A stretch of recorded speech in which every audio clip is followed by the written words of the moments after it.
Hello, my name's Avon. At my parents' housewarming party, they stood me in front of everyone and handed me a family contract termination. Yeah, like I'd been fired from being their daughter.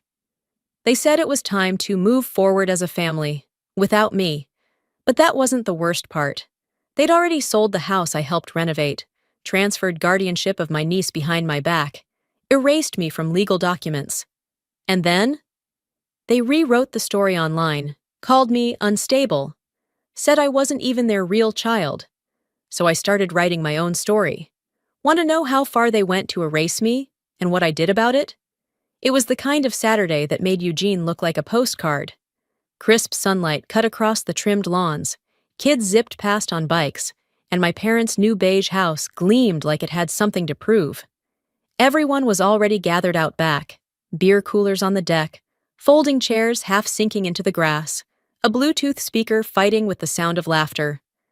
I stood near the grill, flipping hot dogs with one hand and holding a roll of trash bags in the other.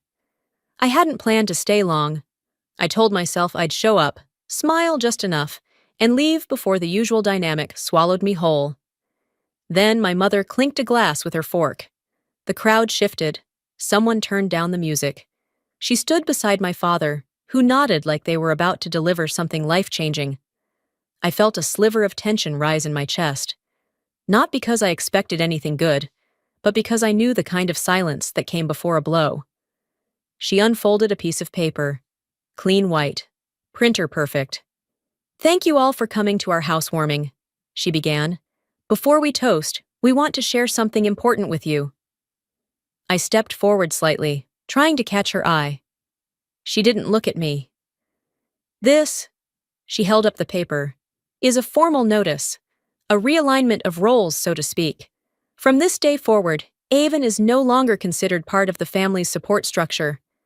She's released from expectations, obligations, and any assumed involvement in our affairs." There was a beat of silence, the kind that feels like all the oxygen has been drained from the world. I didn't blink, didn't breathe. I heard someone's fork clatter onto a plate. It wasn't the words. It was the tone, like I was being offboarded from a job I didn't know I still held. Selin coughed into her drink. Rion turned to talk to someone about baseball. My father took a long sip from his beer and didn't even flinch, like this had been rehearsed. So I said, without raising my voice, "Was this printed at a Staples?" A few awkward chuckles escaped, but no one looked directly at me. I wasn't angry, not yet, just hollowed out. That piece of paper had more presence than I did. My mother smiled like she'd just nailed a presentation. "Let's eat." People scattered like roaches in sudden light. I stood there, the sun sharp against my neck, still holding the trash bags. I don't remember tossing them. I must have. Because the next thing I knew, I was standing off to the side, near the edge of the patio, watching them group up for the family photo. "Big picture time," someone called. I moved to join, and stopped when I heard Selin murmur, just loud enough, "Maybe sit this one out. You know, optics." "Optics," I repeated under my breath.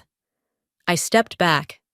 The photographer framed them, smiles bright, arms looped around each other like it was a Christmas card moment. And me, I stood by the trash bin, holding a plate of untouched salad. Click. Just like that, I was out of the frame. Not metaphorically, not emotionally, physically, cut out as cleanly as a photo crop. They didn't need me there. They just needed me not to cause a scene. I didn't give them one.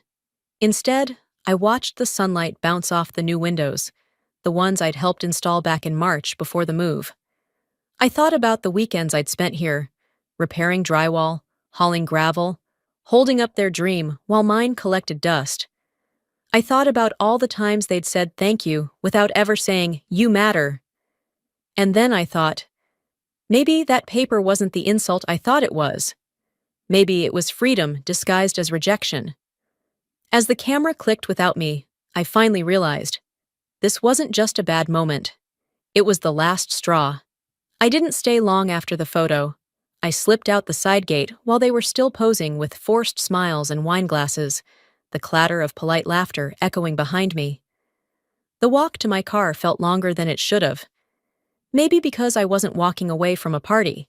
I was walking away from a position I'd held my whole life without knowing it had a title. Or a termination date. Back at my apartment, I tossed my keys into the bowl by the door and kicked off my shoes. The place smelled like clean linen and leftover Thai food. It was quiet. The kind of quiet you only notice when your whole body's still vibrating from someone else's noise. I didn't cry. Instead, I poured myself a glass of water, sat on the edge of the couch, and just stared at my phone like it owed me an explanation. No missed calls, no apologies. Not even a text from Celine to smooth things over, which she usually did with her fake sweet tone and emoji band-aids. I set the glass down, opened my laptop, and figured I'd check my schedule for next week. Maybe pick up an extra shift. Something grounding. That's when I saw it. A forwarded email marked FWD:family roles open parenthesis, housewarming planning close parenthesis. Sender, Celine. Accidentally forwarded from her work account. I clicked. At the top. From Thalia Harwood. To Celine, Ryan, Dad. Subject, housewarming planning notes. It started innocent enough. Menu suggestions, table setup, parking coordination. Then, near the bottom, a single paragraph caught me in the chest, like a punch I never saw coming. Avon won't be involved in the photos or speech. She's not part of the structure anymore. She'll understand. She's used to being on the outside. I reread that line 5 times. Not part of the structure anymore. It sounded like I was scaffolding they no longer needed now that the building was done. I leaned back, chest tight, fingers frozen over the trackpad. The worst part wasn't that they'd excluded me. It was that it wasn't spontaneous. It wasn't heat of the moment. It was planned, written, shared. Like a team coordinating how to fire a long-term employee without a lawsuit. I stared at the ceiling for a while, trying to decide if this was worth confronting. Then I picked up my phone and texted Celine. Me. Did you mean to forward that? No response. 15 minutes passed. Then a voice memo. I pressed play. Her voice was soft, almost sing-song. Casual. Avon, look, it's not like we hate you. You're just not needed anymore. You don't have kids, no husband, no house. This is how it works now. I sat very still. She said it like she was explaining why a grocery store discontinued a brand. Not needed anymore. As if love was a job description I had failed to fill. I didn't respond. I didn't throw my phone across the room either. I just placed it face down and walked to the window, where the last of the evening light had faded into a flat gray. They'd always treated me like the extra piece, useful when needed, stored away when not. I thought back to the time I stayed up with Leora during her senior project when Celine had a migraine. Or the weeks I lived with Mom and Dad after Dad's back surgery, missing work to make sure someone was there during recovery. Every time I said yes, I thought it meant I belonged. But maybe all it ever meant was that I was convenient. I made myself sit with that thought. Let it sting. Let it brand. I wasn't just cut out. I'd been edited out long before the ink was dry. The next morning, sunlight slipped through the blinds like it had no idea what happened the night before. I hadn't really slept, just drifted in and out, letting my mind chew on every word Celine said, every line of that email. Not needed anymore. I got out of bed without checking my phone. No one would have texted. I wasn't on their radar unless I had something they wanted. It was strange, though, how quickly you go from family to footnote. After a quick shower, I made a cup of coffee and sat at the kitchen table, staring at the same chipped mug I used when I first moved in. The silence wasn't comforting today. It echoed. I don't know what pushed me exactly, but halfway through my coffee, I grabbed my jacket and keys. I told myself it was just to get my work license. I'd left a few old documents in the filing box at the house they'd all moved out of, the house I grew up in. It hadn't sold yet. Dad mentioned that during one of his monologues about market timing, so it would still be there. Empty, but not forgotten. Driving over felt like walking barefoot across glass you laid down yourself. The house sat quiet when I pulled into the driveway. Same dull tan paint, same creaky mailbox, but no life in the windows. No Leora dancing down the hallway, no mom yelling about fingerprints on the fridge, just stillness. I used the spare key, they hadn't changed the locks, and stepped inside. It smelled like dust and faded memories. I headed straight for the closet in what used to be my room, tugged the plastic file box from under a stack of folded tarps. I flipped through folders until I found the one labeled Legal Personal. Inside were old tax forms, copies of job contracts, and something that didn't belong, a manila envelope, no label. I opened it. Inside was a guardianship document, dated 6 months ago. I blinked. At the top, guardianship transfer, Leora Harwood. And below it, primary guardian, Ryan Harwood. My chest went cold. I scanned the page again, hoping I read it wrong. I hadn't. Not only had I been removed, but I wasn't even listed as a secondary contact. Just gone. Leora was 19, still legally under care for another few months, due to the terms Grandma set up after her illness. And I'd promised, sworn, I'd protect her when things got rough. She'd lived with me for a full semester, while Mom was dealing with one of her exhaustion phases. I took her to therapy. I fought for her at school. I filled out every line of every form so she could apply for grants and housing. And now I didn't exist. I sank onto the floor, the file trembling in my hands. I thought I was done being shocked. Turns out I still had room. A sharp memory hit me. Dad talking about some little account Grandma had left for Leora. Something to help when she turned 21. A trust, he said. Nothing big, just enough for school or rent. I stood up too fast, heart pounding. My laptop was still in the car. Back in the driver's seat, I pulled up the document archive I'd set up during Leora's FAFSA hell. I searched for the fund name, found it, still active. Then I saw the listed manager, Ryan Harwood. I leaned back, trying not to scream inside a car that wasn't mine, in front of a house that no longer welcomed me. I clicked deeper. The fund wasn't being held for Leora, it was being used. Withdrawals labeled as administrative fees and household expenses. Nothing matched tuition or essentials. And Leora? She had no clue. I wanted to call her, to warn her. But the weight of that file on my lap reminded me who they'd chosen to speak for her now. This wasn't an oversight. It was a plan. They didn't just sideline me for being inconvenient. They erased me because I stood in the way. I'd always asked too many questions. Always wanted to see the paperwork, double-check the math, protect the wrong people from the right ones. And now they'd secured the silence they needed. If they were willing to erase me from Leora's life, then what else had they stolen while I was too busy saving theirs? By the time I got back to my apartment, the sun had already tucked itself behind the hills. My headlights lit up the garage door like a spotlight I didn't ask for. I turned off the engine, hands still gripping the steering wheel. I hadn't spoken a word since I left the old house. I didn't have to. I'd heard enough for one day. Inside, I dropped my bag on the floor and sank into the couch without bothering to take off my shoes. The weight in my chest had moved. It wasn't sharp anymore, just heavy, like someone had laid a concrete slab over my ribs and expected me to carry on breathing normally. I didn't open my laptop. I didn't eat. I sat in the silence, the kind that only comes after something breaks. Then my phone rang. I stared at the screen. Dad. Of course. Of course he'd call tonight. I almost let it go to voicemail, but some part of me, maybe the sliver that still needed to confirm this wasn't just a fever dream, pressed accept. Hey, kiddo, his voice came, light, like we were catching up after a ball game. You busy next weekend? I blinked. I need someone to watch the kids while we head out of town. You know, nothing big, just a little getaway for your mom. Thought you might swing by. I sat there, phone pressed to my ear, stunned by how cleanly he dodged reality. Not a single mention of the paper, or the email, or the trust. Nothing about the fact that I wasn't even family anymore, according to his wife. Are you serious right now?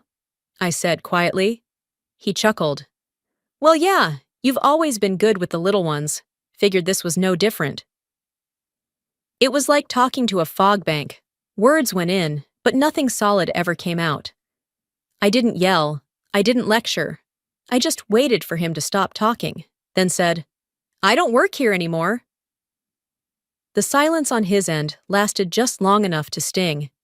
Then came the forced exhale. "Don't be dramatic, Avon. You know how your mother is.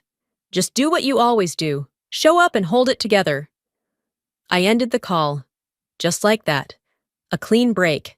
I set the phone on the table, face down, and stood up to pour a glass of water. My hands weren't shaking, but they felt foreign, like they'd just handled something too hot or too alive. Not 5 minutes passed before the screen lit up again. Selin. This time, it wasn't a call. It was a message. Long. Too long. I opened it. "If Mom ends up in the hospital again from all this stress, that's on you. You should have stayed quiet. You're being selfish. You always make things harder when you're not in control." I read it once. Then again. It wasn't guilt. It was punishment for stepping out of line. The thing about shame is that it's sneaky. It wears the clothes of love, speaks in familiar voices, and uses your own memories as ammunition. But this? This was no longer disguised. They didn't want me to be part of the family. They just wanted me to keep acting like I was, for their benefit. I didn't reply. I didn't even delete it. Instead, I walked to the window, looked out at the dark street, and let myself feel the edges of the anger that had started to harden into resolve. I had cooked every holiday meal, painted 3 rooms in that new house, held my mother's hand through 2 hospital visits, and stayed overnight once because she was too scared to sleep alone. I had shown up, again and again. And now they were rewriting the narrative to cast me as the villain, for finally stepping out of line. They wanted the free labor, the emotional sponge, the woman who never said no, but I was finally learning how to say it. By midweek, the tension in my chest had calcified into something solid, something cold. It wasn't just about betrayal anymore. It was about clarity.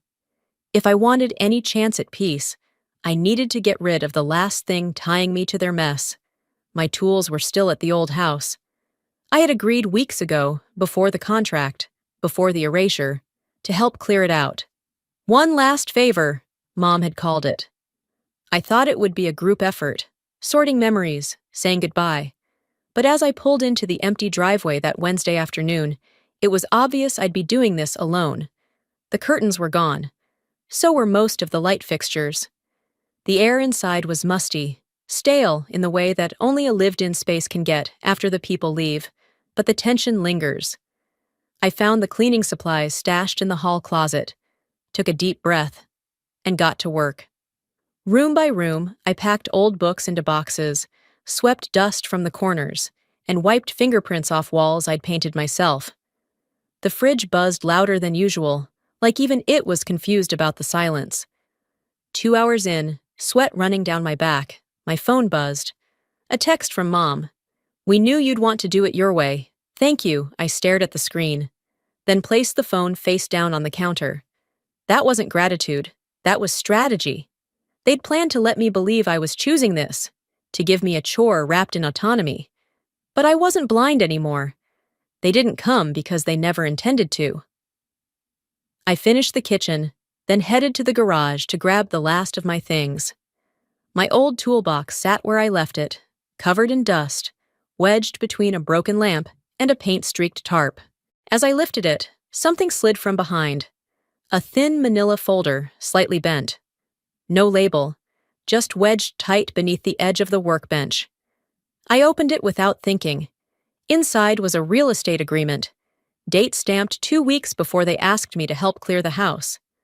Signatures, Thalia and Marvin Harwood. I flipped to the last page. Final buyer's offer. Acceptance. My jaw tightened. They had already sold the house before I ever touched a mop, before I carried a single box, before I gave up a weekend thinking I was helping our family transition. I wasn't helping. I was being used. Again. The words blurred on the page, not from tears, but from fury. A deep, stinging fury that settled low in my stomach, like a stone dropped in water. I snapped a photo of the signed contract and saved it. Then another, close up, in focus. Proof. Proof they hadn't just excluded me. They'd orchestrated my usefulness down to the minute. I set the file down, stood in the center of the garage, and looked around one last time. Every nail I'd hammered, every shelf I'd reinforced, every stain on the floor I'd tried to scrub out. Gone. Papered over. Sold out from under me. They had cashed in, and I was just the cleanup crew. I walked through the house slowly, flipping off light switches as I went. One by one, no goodbyes, no sentimentality, just facts. They'd planned every inch of this. When I reached the front door, I hesitated, not out of longing, but out of finality. Then I stepped outside and locked it behind me. I walked out of that house with nothing, but this time it was on purpose. Back at my apartment, the quiet wasn't peaceful anymore. It was loaded. Every creak of the floorboards, every hum from the fridge felt sharper, like the walls were holding their breath with me. I dropped the toolbox beside the door and went straight for the kitchen table. I pulled out my laptop, set my phone beside it, and laid the photo of the house contract out on the screen like it was evidence in a case I hadn't known I was building until now. Because that's what it was. Evidence. Not just of a sale, but of a decision. A conscious choice to leave me out. Again. I opened a blank folder on my desktop. Labeled it, "They thought I wouldn't notice." I was done pretending this was all just misunderstanding or miscommunication. This was intentional. So I was going to be intentional too. I was midway through cataloging my documents when my phone rang. Not a number I recognized, but it was local. Hello? Hi, this is Jenna from Oregon Mutual. Just a quick follow-up regarding your emergency contact update? I paused. I'm sorry, what? Jenna hesitated. Your sister, Celine Harwood, submitted a change form last week. We were verifying that you no longer wished to be listed as an emergency contact for your parents. I blinked, mouth dry. I didn't submit anything. Another pause. Right, that's what I thought. Your name was on file for years, so I figured I'd double-check. Could you send me a copy of the form she submitted? Jenna lowered her voice. Technically, I'm not supposed to, but yeah, I'll email it. Minutes later, it arrived in my inbox. A PDF scan. I opened it slowly, even though I already knew what I'd find. Celine's handwriting, her email, her signature. She'd removed me, not just from holidays or text threads, but from the actual line of care. From the place where someone would call me if Mom collapsed again, or Dad landed in the ER. The form listed Celine and Ryan as the only authorized contacts. I wasn't even a backup. This wasn't exclusion anymore. This was erasure. I hit print. Then I took screenshots, one of the email, one of the PDF, one of my old policy information, with my name still on record. I added them to the folder. They thought I wouldn't notice. Then I opened a new message. Addressed it to Celine. Attached the PDF. No subject. In the message, you want me gone? Then, let's make it official. You erased me from the record. I'm just following your lead. Let's keep it clean from here on out. No greeting, no sign-off. I hit send, and for the first time in weeks, I breathed all the way in. That night, I got one more call. Dad. I almost didn't answer, but some part of me was still curious. Avon, he said, his voice a strange mix of casual and annoyed. What's all this mess? Your sister's upset. I didn't say anything. We didn't hire outside help for the house because, well, you were there. You've always been there. We figured, why spend money when we have someone we can rely on? There it was. I leaned back, staring at the ceiling. You mean someone who's accessible? I asked, voice level. He hesitated. I mean, look, you don't have the same obligations. You've always been available. That word again. Not loved, not trusted, available, like an open storage unit, like a wrench. I didn't raise my voice. I didn't list the years I'd given them. I just said, "From now on, I come with terms, like everyone else you hire." And I hung up. Then I turned off the phone, slid it into a drawer, and closed my laptop. I didn't feel triumphant. Not yet. But I felt clear. They wanted me gone on their terms. If they wanted a clean break, I was finally ready to give them one. With my name signed at the bottom, this time. By Friday, the air had changed. Not just outside, though the wind had picked up and the trees outside my apartment were starting to rattle, but in me. I wasn't raw anymore. I was resolute. That morning, I brewed coffee and sat with my laptop, reviewing the folder I'd been building. Digital breadcrumbs of every decision they thought would go unnoticed. But as I sipped and scrolled, a message pinged through on Messenger. It was my cousin Shelby. "Hey, what's going on with your mom's Facebook? Why is she saying that stuff?" My pulse skipped. I hadn't even opened social media in days. I clicked the link she sent. It was a photo post. My mom standing in front of their new house, smiling with a glass of wine in hand, surrounded by Celine, Ryan, Kale, and Leora. Everyone looked perfectly arranged, like a catalog page of familial bliss. But it wasn't the photo that gutted me. It was the caption. "Surrounded by my true family. It's been a hard choice, but necessary. Some people just aren't blood, no matter what they claim." The comments underneath piled up like dirt on a grave. "So brave to cut out toxic energy. Family isn't DNA, it's loyalty. Proud of you, Thalia. Some people just bring drama." Then came the reply that made my stomach drop. "She's not even my real daughter. She's been estranged since she was a teenager. It's been years of emotional distance. This was long overdue." I couldn't breathe. Adopted? Estranged? Years of distance? I was there last month. I bought the paint for that hallway. I took her to urgent care when she twisted her ankle in February. I made soup from scratch when she was on bed rest. And now I was a stranger? I stared at the screen, jaw clenched, hands trembling. This wasn't just exclusion, it was character assassination. She was crafting a story where I never existed. Or worse, where I had always been an outsider. I wanted to scream, but all I could do was sit there in disbelief while the comments multiplied. I didn't reply. Not there, not yet. Instead, I opened a new browser tab and searched my own name. Nothing yet.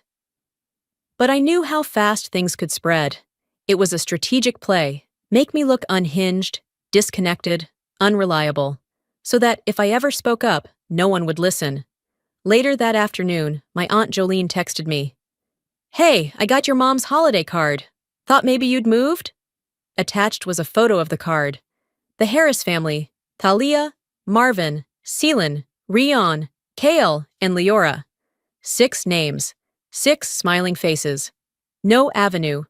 Not even a "we miss you," not even a blank spot. I was erased like whiteout, like I'd never been there in the first place. I stared at the image, then saved it to my phone, added it to the folder. Another document. Another thread. At first, the pain was sharp, but the more I looked, the more something inside me steadied. They wanted control of the narrative. They were rewriting the history of my existence, but they didn't own the truth. I closed my laptop, stood from the table, and walked to the small desk near my window.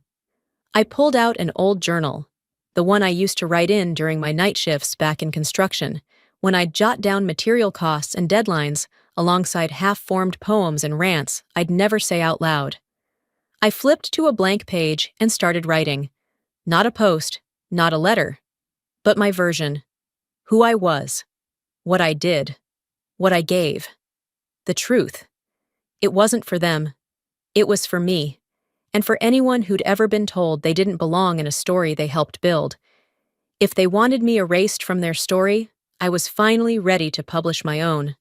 The following Saturday, the sun showed up late to Coos Bay, dragging its light across the streets like it, too, had been exhausted by the week.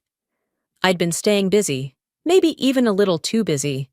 The cafe down the street needed someone to pick up weekend shifts, and I hadn't hesitated. Coffee stains were easier to scrub out than emotional ones. At the cafe, I moved like muscle memory. Brew.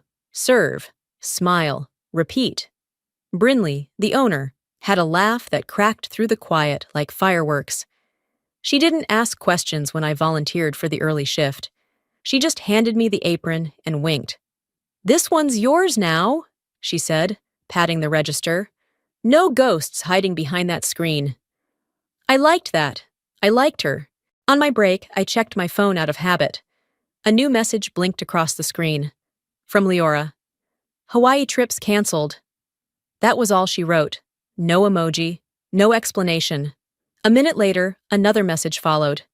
"Dad doesn't want to pay for help, and everyone's fighting about who watches the kids. He's freaking out. I think Seelan threatened to pull out entirely."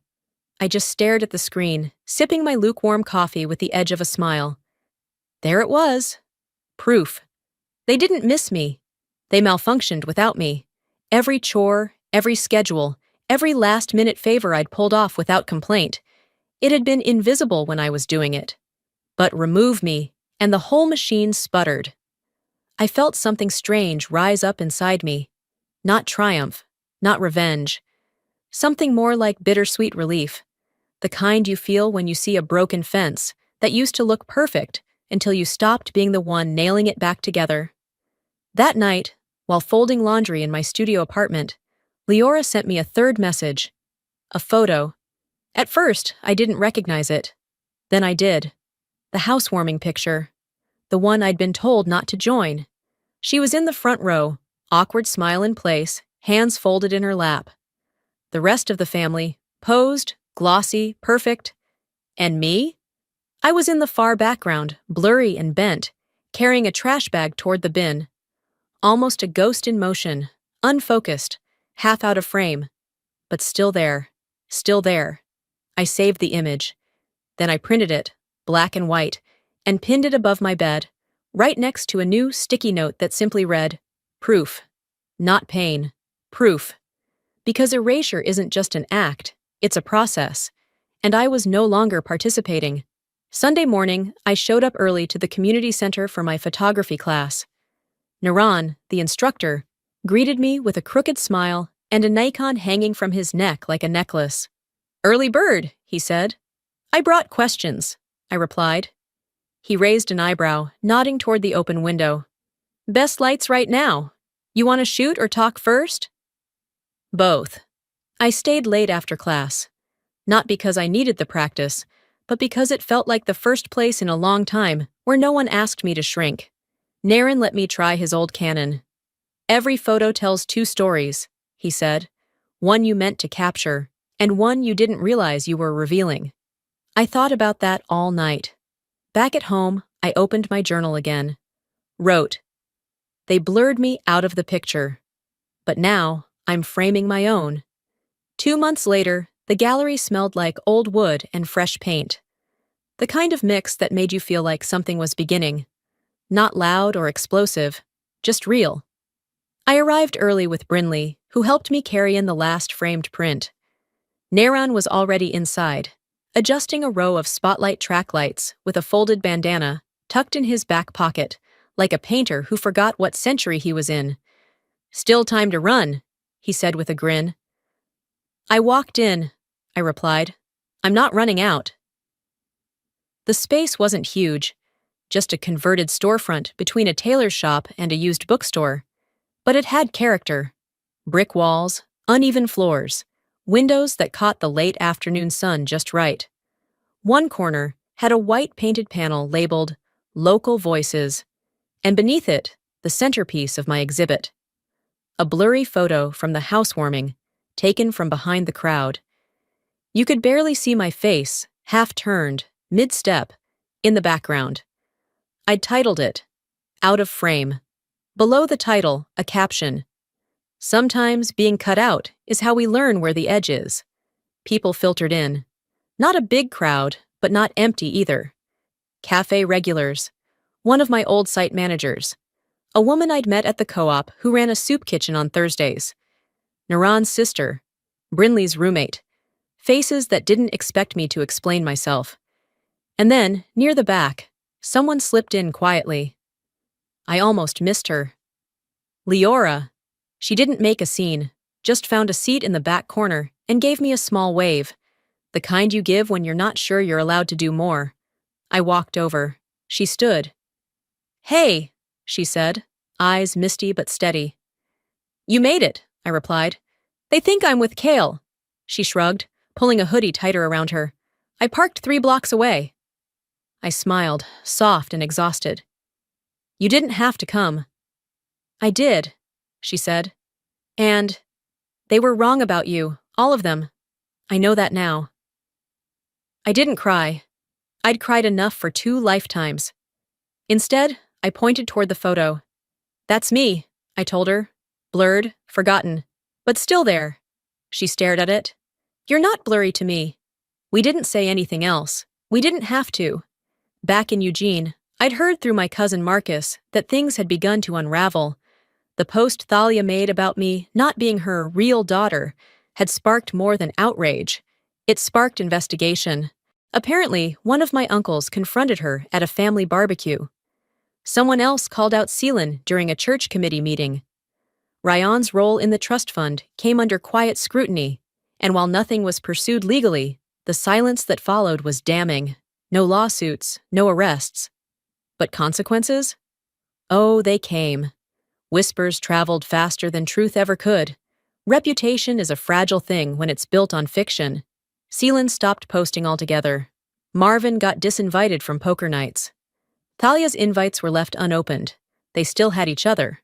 But it wasn't the pedestal anymore. It was the echo chamber.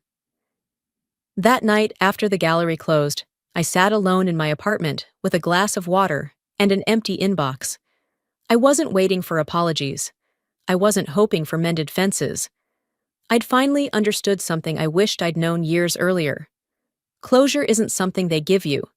It's something you choose to give yourself. I opened the folder I'd kept through it all. Screenshots, copies, printouts, notes.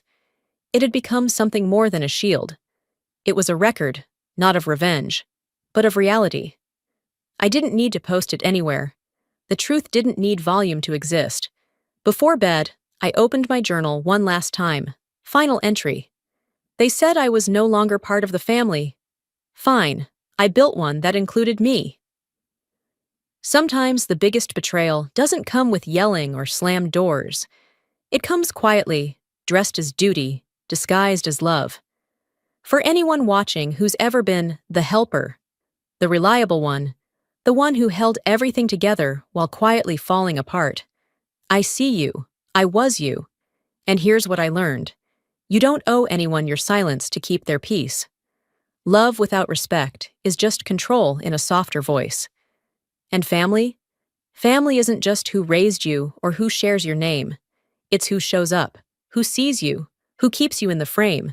You're allowed to draw your line. You're allowed to walk away. And when you do, it's not the end.